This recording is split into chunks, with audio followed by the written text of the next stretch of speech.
বলতেছে আমি আল্লাহ তোরে মায়া করে ডাকলাম, আমি আল্লাহ তোরে দোয়া করে ডাকলাম, এ বান্দা তুই জাহান্নামে যাবি না, না আমি আল্লাহ তোকে জান্নাতে দেওয়ার জন্য বানাইলাম, জাহান্নামে দেওয়ার জন্য নয়। এ বান্দা তোমার জীবনে যদি কোনো গুনাহ করে থাকো আল্লাহর কাছে বলো, আল্লাহ জীবনে আমি অন্যায় করে ফেললাম, জীবনে আমি অপরাধ করে ফেললাম, আল্লাহ আপনি আমার জিন্দেগির সব গুনাহগুলো ক্ষমা করে দেন। আল্লাহ বলতেছি তুই বলতে দেরি, আমি আল্লাহ তোর গুনাহ ক্ষমা করতে দেরি করে। সুবহানাল্লাহ। বৃষ্টি না আল্লাহর কাছে দোয়া করতেছে, আল্লাহ সব উম্মতগুলো পয়গম্বর মুসা নবীর কাছে হাজির, ও নবী আপনি আল্লাহর কাছে দোয়া করবেন আল্লাহ যেন আমাদের মিশরের জমিনে বৃষ্টি প্রদান করে দোয়া করবেন। পয়গম্বর মুসা নবী ডেকে বলতেছেন ঠিক আছে আল্লাহর কাছে দোয়া করব, সকলকে জানিয়ে দিবা আগামীকাল সকালবেলা মাঠে যেন উপস্থিত হয়, ময়দানে আমি আল্লাহর কাছে দোয়া করব। আল্লাহ সকালবেলা হয়ে গেল, পয়গম্বর মুসা নবী আল্লাহকে ডাক দিছে, আল্লাহ আপনার কাছে বিনীত অনুরোধ, মিশরের জমিনের মধ্যে বৃষ্টি নাই, আপনি বৃষ্টির ব্যবস্থা করে দেন। আল্লাহ ওই নাযিল করছে পয়গম্বর মুসা নবী আমি বৃষ্টি দেব না, তোমার এই মজলিসের মধ্যে এমন একজন নাফরমান আছে 40 বছর পর্যন্ত আমি আল্লাহকে ডাক দেই নাই, 40 বছর পর্যন্ত আমি আল্লাহকে একটা সিজদা দেই নাই, আমি আল্লাহকে একটা ডাকও দেই নাই। ও পয়গম্বর মুসা যতক্ষণ না পর্যন্ত তুমি এই নাফরমানকে বের না করবা ততক্ষণ পর্যন্ত আমি আল্লাহ তোমার দোয়া কবুল করব না, বৃষ্টিও দেব না।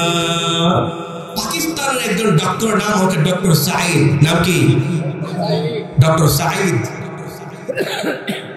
তো ডক্টর সাঈদ সে একজন ডক্টর, সে নতুন এক রোগের মানে আবৃত করলেন, মানে ক্যান্সার রোগের, মানে নতুন এক ক্যান্সার, ওই ক্যান্সারের রোগের আবৃত কইরা সে মানে আপনার রিচার্জ কইরা একটা মেডিসিন তৈরি করছে। দীর্ঘ 10টি বছর পর্যন্ত সে মেহনত করেছে, দীর্ঘ 10 বছর মেহনত করার পরে সে একটি মেডিসিন তৈরি করতে পেরেছে, ওই ব্লাড ক্যান্সারের নতুন আবৃত রোগের একটি মেডিসিন তিনি তৈরি করতে পেরেছেন। এই ঘটনা 10 বছর পরে হয়েছে। সে চিন্তা করলেন এটা দিয়েছে আপনার পত্রিকার মধ্যে, ওই পত্রিকা সারা বিশ্বব্যাপী চলে গেছে। তো ইউরোপ আমেরিকা থেকে একটি মেসেজ আসলো তার কাছে যে তুমি যে 10 বছর মেহনত করেছো, যেই রোগের মেডিসিন তুমি তৈরি করতে পেরেছো, এটা তো খুবই ভালো মানের মেডিসিন, আমরা তোমাকে পুরস্কৃত করতে চাই, আপনি ইউরোপ আমেরিকা চলে আসেন। তো ডক্টর সাঈদ চিন্তা করলো ভাই খুবই ভালো খবর, আমি দীর্ঘ 10 বছর পর্যন্ত যে মেহনত করলাম, ওই মেহনত করার পরে আল্লাহ তাআলা যে আমাকে একটি নিয়ামত দিয়েছেন, আমি একটি মেডিসিন তৈরি করতে পেরেছি, ওই মেডিসিন বানানোর কারণে তো মানে ইউরোপ আমেরিকা থেকে আমাকে মানে বিশাল বড় পুরস্কারের ব্যবস্থা করছে। যাই তো সে মানে আমি মানে খুবই শর্ট করতেছি, তো মানে প্লেনের টিকিট কাটলেন, সে ইউরোপ আমেরিকা যাবে, তার মানে বড় আশা যে আমি দীর্ঘ 10 বছরে যে মেহনত করলাম তার রেজাল্ট আমাকে দিতে চলছে। তো প্লেনে ওঠার পরে প্লেন চলতেছে, একটু পরেই ওই প্লেনের মাইক্রোফোনে আওয়াজ চলে আসছে, সবার বেলগুলা টাইট করে বাঁধেন, কারণ এই প্লেনে একটু সমস্যা আছে, যে কোনো জায়গায় ল্যান্ড করতে পারে। ডক্টর সাঈদ চিন্তায় পড়ে গেলেন যে আমি ইউরোপ আমেরিকা কিভাবে যাব যদি এখন প্লেন এখানেই নেমে যায়। তো একটি এয়ারপোর্টে এই প্লেনকে ল্যান্ড করলেন, ল্যান্ড করার পরে তো উনি তো একেবারে মানে বিমুখতা প্রকাশ করতেছে, আরে আমার কি উপায় হবে, আমার তো দীর্ঘ 10 বছর পরে আমি যে মানে পুরস্কার পাইতে যাচ্ছি, ওই পুরস্কার তো আমি পাবো না যদি প্লেন না যায়। তো সবাইকে জিজ্ঞেস করতেছেন, ইমিগ্রেশনে চলে আসছেন, এসে বলতেছেন ভাই এই প্লেন কখন ঠিক হবে, 3-4 দিন আগে প্লেন ঠিক হবে না। সর্বনাশ করছে, আরো চিন্তায় পড়ে গেলেন ডক্টর সাঈদ, এখন কি করা যায়। সবাইকে জিজ্ঞেস করতেছেন, এরপরে যে প্লেন যাবে ওইটা যাবে আপনার 2 দিন পরে বা 3 দিন পরে যাবে। এখন তো খুবই টেনশন, কি করা যায়, আমার দীর্ঘ 10 বছরের মেহনত বিফলে চলে যাচ্ছে। তো লোকেরা তাকে পরামর্শ দিল, যদি আপনি মানে আপনার কি বলে মাইক্রো দিয়ে যান, যদি আপনি মাইক্রো দিয়ে যান অবশ্যই যাইতে পারেন, একটু লেট হইতে পারে, তো তাড়াতাড়ি বের হয়ে যান। তো ডক্টর সাইদ চিন্তা করলেন ঠিক আছে আমার পুরস্কার পাওয়া লাগবে। সে বের হইলেন, এই বিমানবন্দর থেকে বের হয়ে মাইক্রো ভাড়া করলেন এবং ড্রাইভারকে বলছেন যান, যত দ্রুত সম্ভব আপনি ওখানে আমাকে পৌঁছে দিবেন, তার বিনিময়ে আপনি যা চান আমি আপনাকে তাই দেব। ওই ড্রাইভার তার মতো সেখানে চালাইতেছে এক পর্যায়ে এমন তুফান শুরু হয়ে গিয়েছে, এমন তুফান ঝড় তুফান, ওই রাস্তার মধ্যে যে গাছ ছিল গাছগুলো ভেঙে পড়ে একেবারে রাস্তা ব্লক হয়ে গেল। এখন যাবে কিভাবে? ডক্টর সাইদ বলতেছেন ভাই দেখেন না একটু কষ্ট করে যাওয়া যায় কিনা। ড্রাইভার বলতেছেন ভাই এই রাস্তা দিয়ে চলা আমার পক্ষে সম্ভব না। আমি ঘটনা বলতেছি এই জন্য যে আমি আপনি যদি দিলকে পরিষ্কার করে আল্লাহর জন্য বলতে পারি, যদি আমি মুস্তাফাকে দা বলতে পারি, আল্লাহ যে আমার জন্য দিয়ে দিবেন, আমি যা চাইবো সব দিয়ে দিবেন, তার প্রমাণ স্বরূপ বলতেছি আমি। তো ডক্টর সাইদ চিন্তা করলেন আমার পুরস্কার ঠিক আছে, আমি এক সময় পাবো, তবে এখন আমার যাওয়ার দরকার নেই।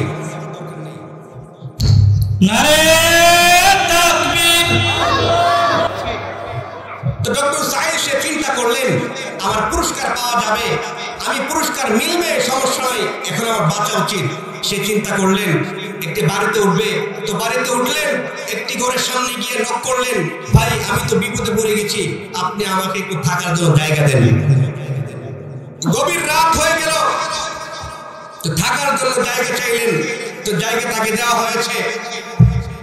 এক মহিলা, তার হাজবেন্ড নাই, তার ঘরে কেউ নাই, খুবই গরিব এক মানুষ। তো ডক্টর সাইদকে নাস্তা করার জন্য গরু গোশত দিয়েছে, রুটি দিয়েছেন, দেওয়ার পরে সে রুটি খাইতেছে, এমন অবস্থায় একটি কান্নার আওয়াজ পাইলেন। কি পাইলেন? তো কান্নার আওয়াজ পাওয়ার পরে তো ডক্টর সাইদ বলতেছে আম্মাজান, বলে কে কান্না করতেছে? তো ওই মহিলা সে আসলো, তো এসে বলতেছেন যে ভাই যে আমার নাতি, তার বাবা মারা গিয়েছে, তার মাও মারা গিয়েছে, সে বিশাল বড় রোগে আক্রান্ত হয়েছে, ব্লাড ক্যান্সার নামক রোগে আক্রান্ত হয়েছে, যার কারণে সে কান্না করতেছে। তার কোনো চিকিৎসা আমি পাইতেছি না, তার কোনো চিকিৎসা নাই। তো আমি শুনেছিলাম আপনার পাকিস্তানের একটা লোক নাকি ওই চিকিৎসা করে। তো আমি ওখানে যাইতে পারতেছি না টাকার অভাবে, আমি শুধু আল্লাহর কাছে দোয়া করি। কি করি? কথা বুঝতেছেন আমার? আর বুঝতেছেন তো? তো সে আল্লাহর কাছে দোয়া করে, প্রত্যেকদিন বলছে আল্লাহ আমি ডাক্তার চিনি না, আমি হসপিটাল চিনি না, আমি কোনো মানুষ চিনি না, আমি ডক্টর সাইদকে চিনি না, আমি শুধু আপনাকে চিনি, আর আমি শুধু আপনার কাছেই বলতেছি আপনি আমার নাতির এই রোগের শিফা দিয়ে দেন। সুবহানাল্লাহ। দীর্ঘদিন ধরে এই দোয়া করতেছেন। তো ডক্টর সাইদকে বলতেছেন যে এই অবস্থা, আমার কাছে টাকা নেই, পয়সা নেই, আমি আমার নাতির চিকিৎসা করতে পারতেছি না। তো ডক্টর সাইদকে ওই মহিলা এখনো চিনে নাই। তো ডক্টর সাইদ বলতেছেন যেই দেশে কথা বলছেন ওই দেশে ওই ডক্টরের নাম বলছে, তো বলছে ওই ডক্টরের নাম হচ্ছে ডক্টর সাইদ। সুবহানাল্লাহ বলেন। ডক্টর সাইদ তার চোখের পানি ছেড়ে দিয়েছে, আম্মা আপনার দোয়া আল্লাহ এমন ভাবে কবুল করেছে, আপনি পাকিস্তান যাওয়ার দরকার নাই, আল্লাহ আমার গার ধরে আপনার ঘরে নিয়ে আসছে। সুবহানাল্লাহ। আল্লাহ আমার গার ধরে, আমি এখন বুঝতে পেরেছি আমার প্লেন করে নষ্ট হয়ে গিয়েছে, আমি এখন বুঝতে পেরেছি যে এত ভালো দিনের মধ্যেও ঝড় তুফান কেন সৃষ্টি হয়েছে, আমি এখন বুঝতে পেরেছি আপনাকে আল্লাহ এমন ভাবে কবুল করেছে, আমাকে আল্লাহ তাআলা যে কোনো মূল্যে গার ধরে আপনার কাছে নিয়ে আসছেন, আমি ডক্টর সাইদ। সুবহানাল্লাহ। এই জন্য ভাই যখন আপনার জবানটা একেবারে সাফ হয়ে যাবে আর পবিত্র হয়ে যাবে, যখন আপনি দোয়া করবেন আল্লাহ তাআলা কবুল করবে। সুবহানাল্লাহ বলেন। এই জন্য সবাই চেষ্টা করবেন তো ইনশাআল্লাহ। সবাই পড়বেন তো আস্তাগফিরুল্লাহ, পড়েন আস্তাগফিরুল্লাহ, আস্তাগফিরুল্লাহ, আল্লাহ পড়েন। আমার জিন্দেগি যত গুনাহ আছে, আমার সবগুলো গুনাহ আপনি ক্ষমা করে দেন, আমিন। এবার আসেন, আমি পড়েছিলাম ফামান কানা ইয়ারজু লিকা রাব্বিহি ফালইআমাল আমালান সালিহা। আল্লাহ তাআলা বলেন, হে গোলাম, আল্লাহ আমাকে পছন্দ করে, আপনাদেরকে পছন্দ করে। আল্লাহ ভালোবাসার চাদরে আবৃত করে কোরআনের ময়দানে আনছেন। আল্লাহ আমাকে ভালোবাসে। আল্লাহ তো বলতেছেন, ইয়া ইবাদি আল্লাযীনা আসরাফু আলা আনফুসিহিম লা তাকনাতু মির রাহমাতিল্লাহ।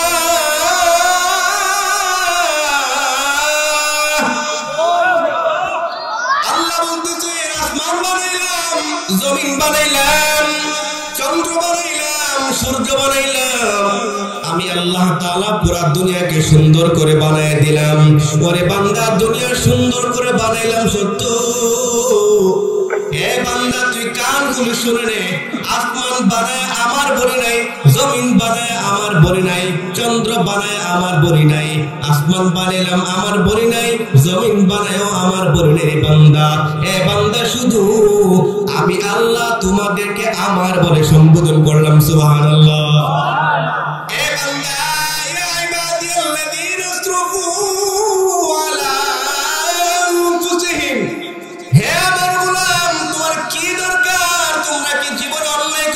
নাকি তোমরা কি জীবনে তোমাদের নিজের উপর তোমরা নাফরমানি করে ফেলছো?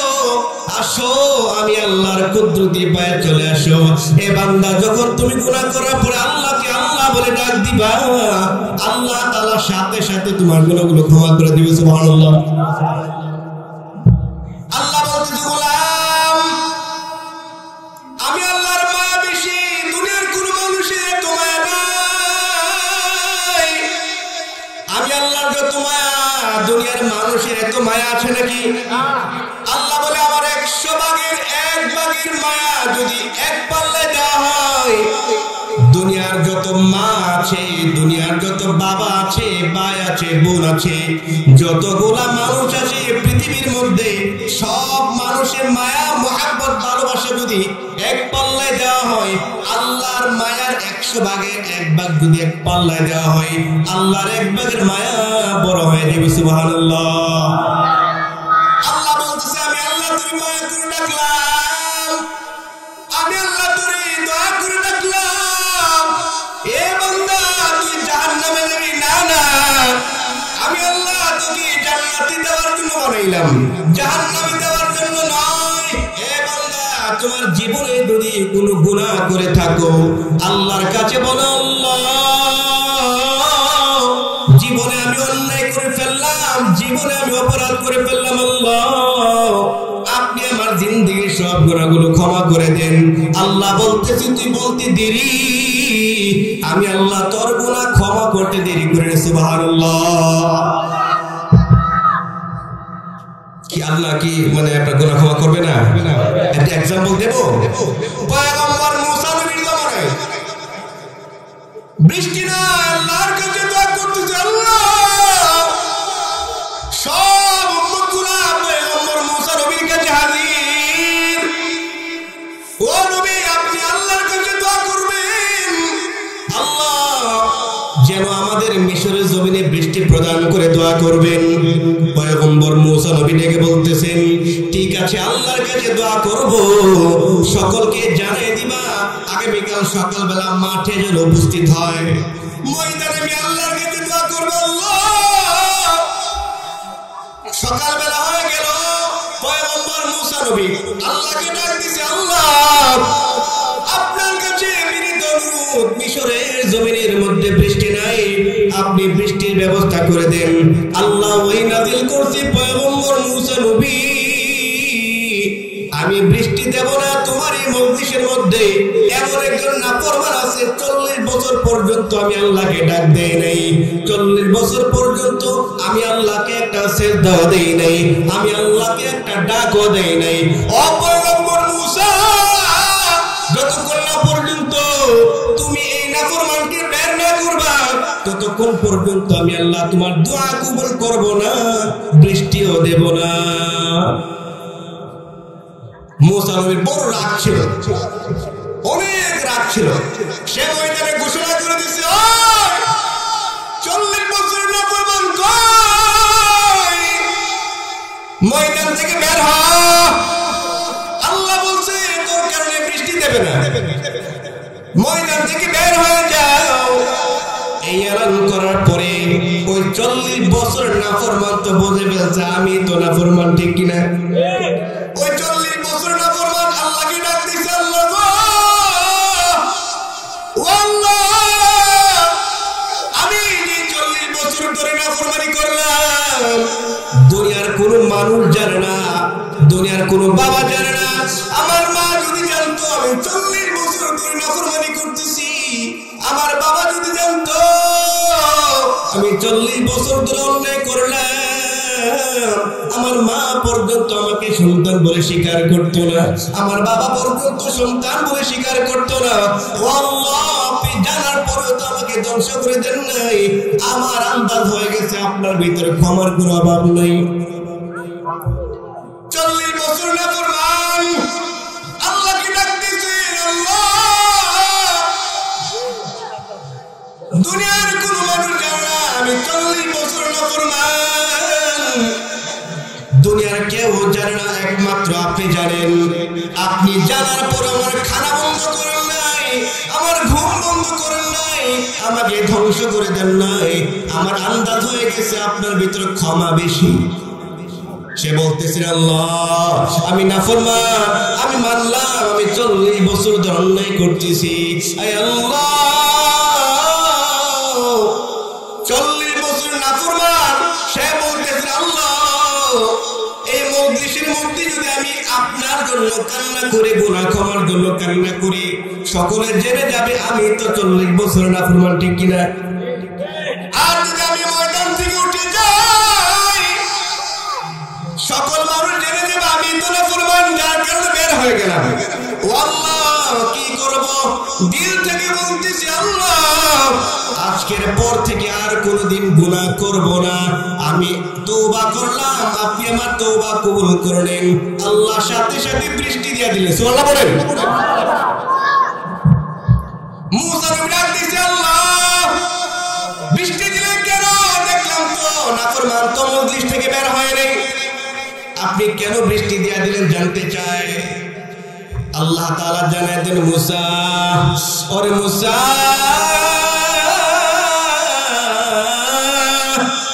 তুমি কি জানো না আমি আল্লাহর একটা নাম হলো রহমান? সুবহানাল্লাহ। ও মুসা, তুমি কি জানো না আমি আল্লাহর একটা নাম হলো গফফার? ও মুসা, যে নাফরমানের জন্য বলেছিলাম বৃষ্টি দেব না, আমি আল্লাহ ওই নাফরমানের জন্য এই বৃষ্টি দিয়ে দিলাম। সুবহানাল্লাহ। এটা আসতে পড়লেন, সুবহানাল্লাহ।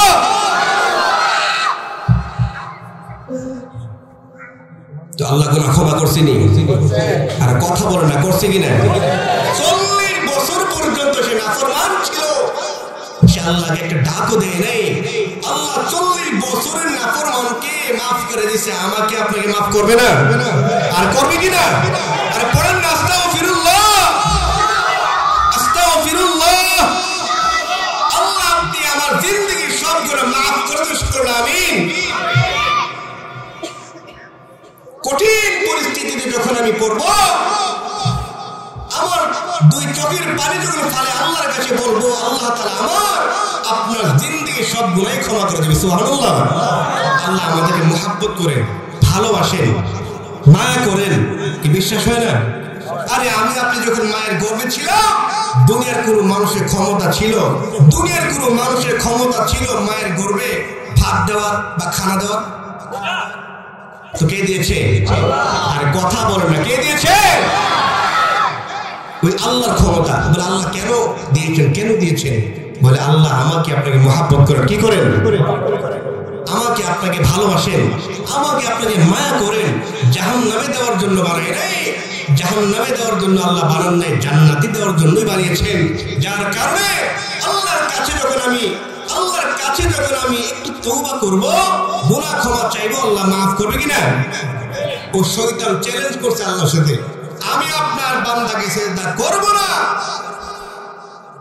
তো সে হয়ে গেল নাফরমান। এই শয়তান কিন্তু আল্লাহ তাআলা গোলামি করত, কি জানেন কিনা? এই জমিনে এমন কোন জায়গা বাদ নাই যে শয়তানে সিজদা করছে না, সুবহানাল্লাহ। ওই শয়তান সে চ্যালেঞ্জ করেছে আল্লাহর সাথে, আল্লাহ আমি আপনার বান্দাকে জাহান্নামী বানায়াই ছাড়বো, জাহান্নামে নিয়ে আমিও জাহান্নামে যাব, আপনার বান্দাকেও জাহান্নামে নিয়ে যাব। তো শয়তান যখন এই কথা বললেন, ঠিক আছে তুমি কিভাবে আমার বান্দাকে জাহান্নামে নাও আমি দেখব। তো শয়তান আল্লাহর কাছে বলতেছে, আল্লাহ আমার একটা অনুরোধ থাকবে, আমাকে একটু সুপার পাওয়ার দিয়ে দেন, বলে আপনার বান্দা যেন আমাকে দেখতে না পায়। তো দিয়ে দিলাম। তা আমরা শয়তান দেখি আরেকটি পাওয়ার দেন, বলে কি পাওয়ার? বলে আমি যেন আপনার বান্দা রোগে রোগে ঘুরতে পারি। দিয়ে দিলাম। এই শয়তান আসছে দুনিয়াতে, এত গুনাহ আমাদের কি করাইতেছেন। আল্লাহকে বলতে, শয়তান তুই শোন, তুই সারা জিন্দেগি পর তুই আমার বান্দাগুলোকে গুনাহ করাবি, গুনাহ করাবি, গুনাহ করাবি। যখন আমার বান্দা একবার বলবে আল্লাহ আপনি আমাকে ক্ষমা করে দেন, আমি আল্লাহ সাথে সাথে ক্ষমা করে দেব। সুবহানাল্লাহ। ওই আল্লাহ মুহাব্বত করেন আমাদেরকে, ভালোবাসেন আমাদেরকে, মায়া করেন আমাদেরকে। আমরাই বলে নিব খারাপ। আল্লাহ খাওয়াইতেছে জানি, আল্লাহ আমাকে লালন পালন করাইতেছে মানি, এরপরও আমরা আল্লাহকে ডাক দিই না, এরপরও আমরা আল্লাহকে চিনি না, এরপরও আমি আল্লাহকে ভালোবাসি না। ওই আল্লাহ কি বলছেন জানেন? চার কসম করে আল্লাহ বলতেছেন যে মানুষ সবচেয়ে বড় সুন্দর। সুবহানাল্লাহ। মানুষকে আমি আল্লাহ তাআলা সবচেয়ে বড় সুন্দর করে বানিয়েছি। এক নাম্বার কসম করতে তিন ফলের। কিসের কসম করছেন? তিন একটি ফল, ডুমুর ফল। এই ডুমুর ফলের কসম আল্লাহ করলেন। ওয়াতিন, তিন ফলের কসম। ওয়াজাইতুন, জাইতুনের কসম। জাইতুন এমন একটি ফল আমরা সবাই চিনি, অলিভ, জলপাই। কি আমরা জলপাই চিনি না? অনেক, আসলে আমাদের লম্বা চড়া কথা সেদিকে যাচ্ছি না। তো আল্লাহ তাআলা তিন ফলের কসম করলেন।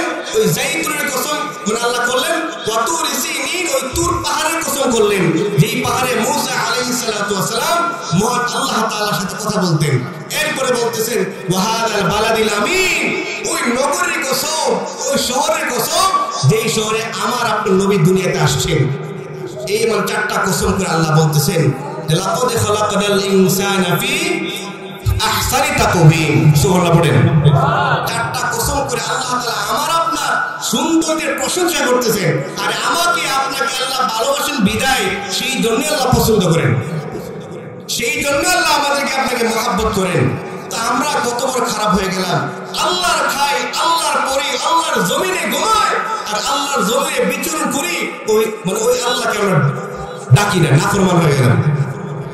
এই জন্য সবাই আল্লাহকে ডাক দিব ইনশাআল্লাহ। দিল থেকে পড়ে আল্লাহ, আরেকটা আওয়াজ আল্লাহ। মাশাআল্লাহ। তো আল্লাহকে চেনার দরকার আছে না ভাই? যখন আমার আপনার মধ্যে আল্লাহর পরিচয় পাওয়া যাবে, তখন আল্লাহ তাআলা আমাকে আপনাকে এমন ভাবে মহব্বত করবেন, এমন ভাবে ভালোবাসবেন। ও দোস্ত, আল্লাহর যে মায়া আছে, ও দোস্ত আল্লাহর যে মায়া আছে, ওই হাসরের ময়দানে, ওই হাসরের ময়দানে, ওই হাসরের ময়দানে দুইটা বান্দা আল্লাহর সামনে দাঁড়াবে, দুই বান্দা আল্লাহর সামনে দাঁড়াবে। তো এক বান্দা দাঁড়ানোর পরে আল্লাহ জিজ্ঞেস করবে, এই তোমার জীবনে কোনো ভালো আমল নেই, যাও তুমি জাহান্নামে যাও। সে দৌড় দিবে জাহান্নামের দিকে, হাদিসের কথা, সে দৌড় দিছে জাহান্নামের দিকে। আল্লাহ জিজ্ঞেস করলো, দাঁড়া, তুই দৌড় দিলি কেন? দৌড় দিলি কেন? তো ওই বান্দাটাকে বলতেছে, আল্লাহ আমি দুনিয়াতে কত গুনাহ করলাম, আপনার একটা কথা মানতে পারলাম না, এখন আপনি আমাকে একটা আদেশ করছেন, তাই তাড়াতাড়ি মানতেছি। সুবহানাল্লাহ।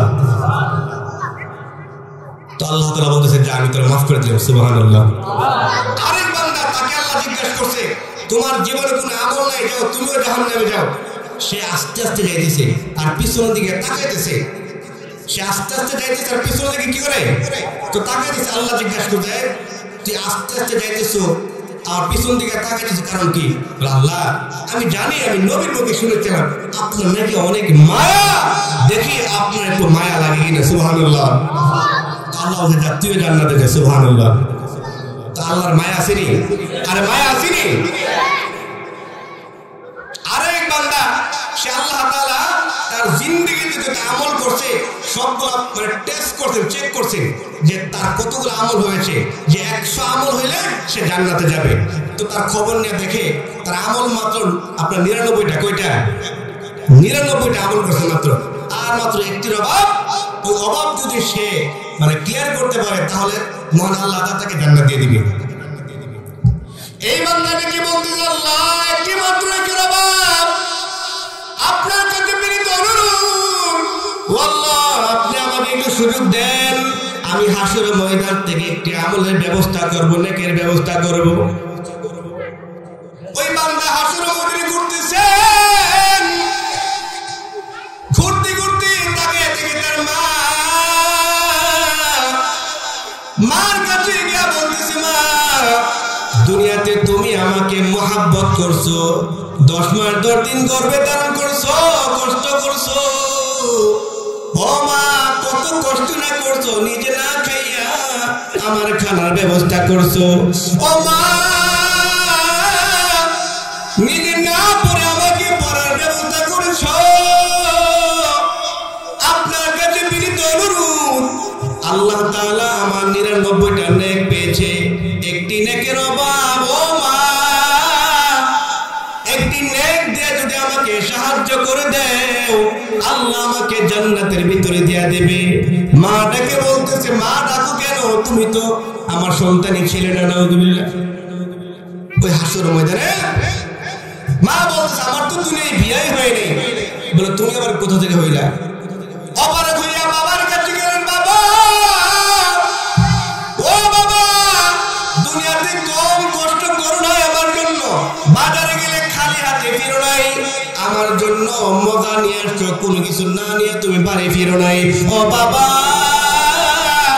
একটি মাত্র নেকের অভাব, ও বাবা এক নেক দিয়ে আমাকে সাহায্য করলে আল্লাহ আমাকে জান্নাতের ভিতরে দিয়া দিবে। বাবা বলে, আমি তো দুনিয়ায় বিয়াই করি নাই, সন্তান আবার কোথা থেকে আসলো? এক পর্যায়ে নিরুপায় হইয়া সমস্ত আত্মীয় স্বজনের কাছে গেলেন, কেউ তাকে নেক দিয়ে সাহায্য করবে। এক পর্যায়ে আল্লাহর কাছে গিয়ে বলতেছে, আল্লাহ আমি তো নেকের ব্যবস্থা করতে পারলাম না। আল্লাহ বলে, ফেরেশতা আমার এই বান্দাটাকে হাত বাঁধো, পা বাঁধো, জাহান্নামের দিকে তুমি নিয়ে যাও। আল্লাহর নির্দেশ পাইয়া বান্দাগুলোকে, ওই বান্দাকে ফেরেশতারা জাহান্নামের দিকে নিয়ে যাইতেছে। হাত বাঁধলেন, পা বাঁধলেন। আরেক বান্দাকে আল্লাহ হাত বেঁধে পা বেঁধে জমিনের শাস্ত্রায় নিয়ে যাচ্ছে। দুইজন বান্দা, এক বান্দাকে জমিনে টেনে টেনে নিয়ে যাচ্ছে, শাস্ত্রায় নিয়ে যাচ্ছে, আরেক বান্দাকে হাত বেঁধে নিয়ে যাচ্ছে। যার 99টা নেক, তার শুধুমাত্র হাত বাঁধলেন, হাত বাঁধে টেনে নিয়ে যাচ্ছেন, আরেক বান্দাকে হাত পা বেঁধে ওই টেনে শাস্ত্রায় নিয়ে যাচ্ছেন। এই কথাগুলো মনোযোগ দিয়ে শুনবেন। যার হাত হাত বাঁধা, পা বাঁধা, এই জমিনের সাথে আপনার গসা খেয়ে যেতেছে, সে বলতেছে, ভাই তোমাকে আল্লাহ তাআলা কেন জাহান্নামে দিচ্ছে? যার 99টা নেক আমল। তো ওই বান্দাটাকে বলতেছে, ভাই তোমার অবস্থা খুব খারাপ আমার থেকে। বলে, আমাকে তো হাঁটাই নিয়ে যাচ্ছে আর তোমাকে নিয়ে যাচ্ছে টেনে শেষরায়, তোমার চিন্তা তুমি করো। সে বলবে, না বলেন না আপনার, আর বলেন না কেন আল্লাহ আপনাকে জাহান্নামে দিচ্ছে, বলেন না একটু।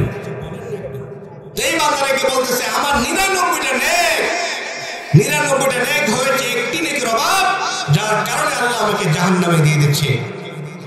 আর ওই বান্দা যাকে টেনে শেষে জাহান্নামে নিয়ে যাওয়া হচ্ছে, ওই বান্দার নেক আমল একটা, কয়টা? তার কোনো নেক আমল নেই। সে চিন্তা করলো একটি মাত্র নেক আমল আছে, আরেক বান্দা একটি নেক আমলের অভাবে সে জাহান্নামে যাবে, হইতে পারে না। এই বান্দার নেকটা এই বান্দাকে দিয়ে দিছে, সে দূর দিছে আল্লাহর কাছে, আল্লাহ আমি তো নেকের ব্যবস্থা করলাম। আল্লাহ রেখে বলতেছে, বান্দা তোমার মা তোমাকে নেক দেয় নাই, তোমার বাবা তোমাকে নেক দেয় নাই, তোমার আত্মীয় স্বজন কেউ তোমাকে নেক দেয় নাই, তোমাকে কে নেক দিয়ে সাহায্য করলো জানতে চাই। বান্দা ডেকে বলে, এক বান্দার একটি মাত্র নেক আছে, ওই বান্দা আমাকে সাহায্য করলেন।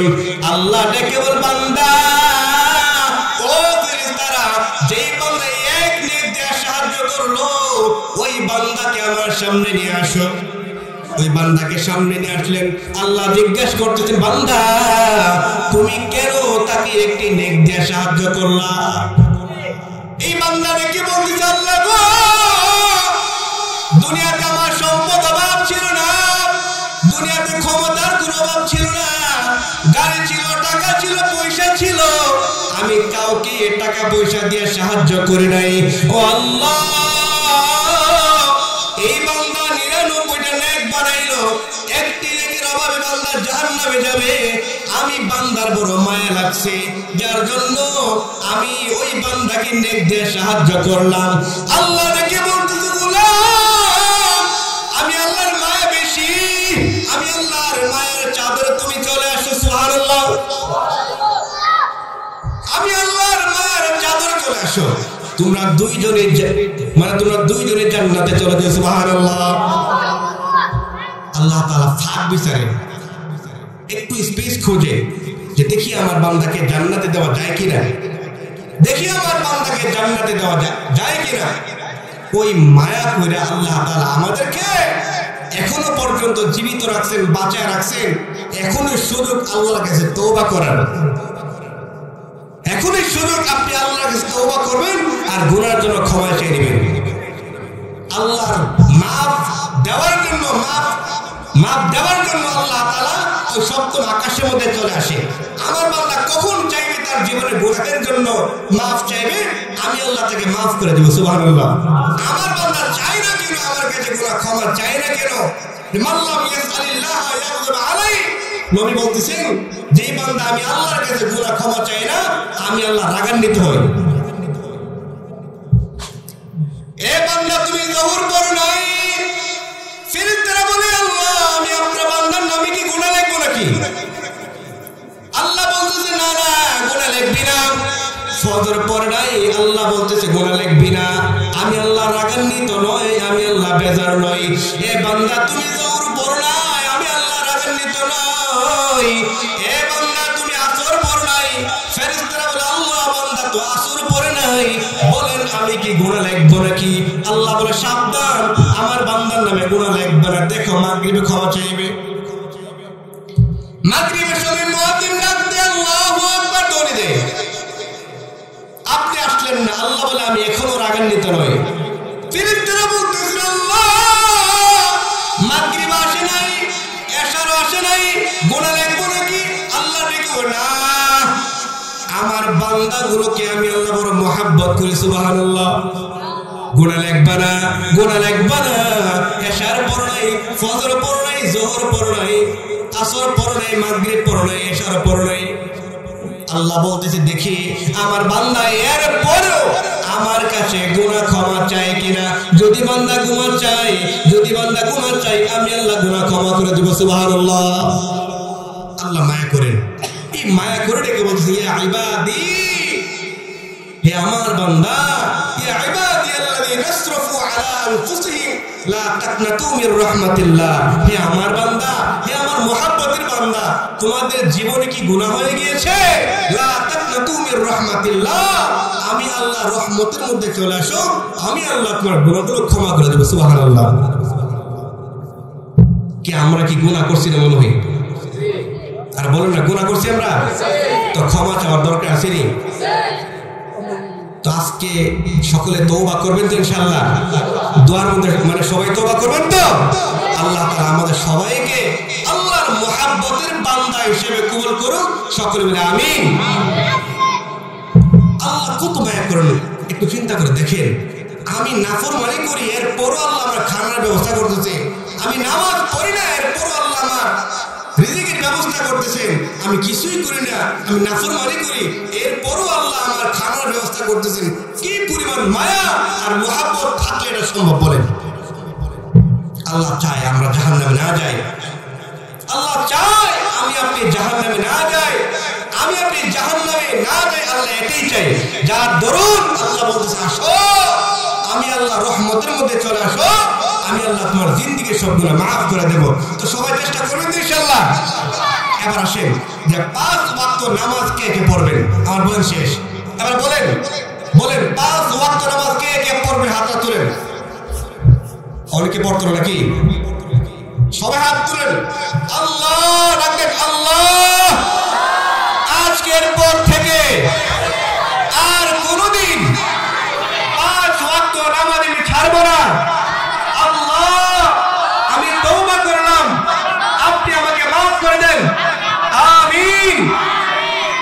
এটা আমার সর্বশেষ কথা।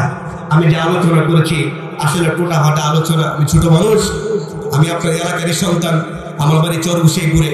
আমি একটা মাদ্রাসা দেখতে আছি, আপনাদের দোয়ায় তো সকলে আমার জন্য দোয়া করবেন যেন মহান আল্লাহ তাআলা আমাকে কবুল করে, আপনাদের সবাইকে কবুল করে। সকলে বলে আমিন।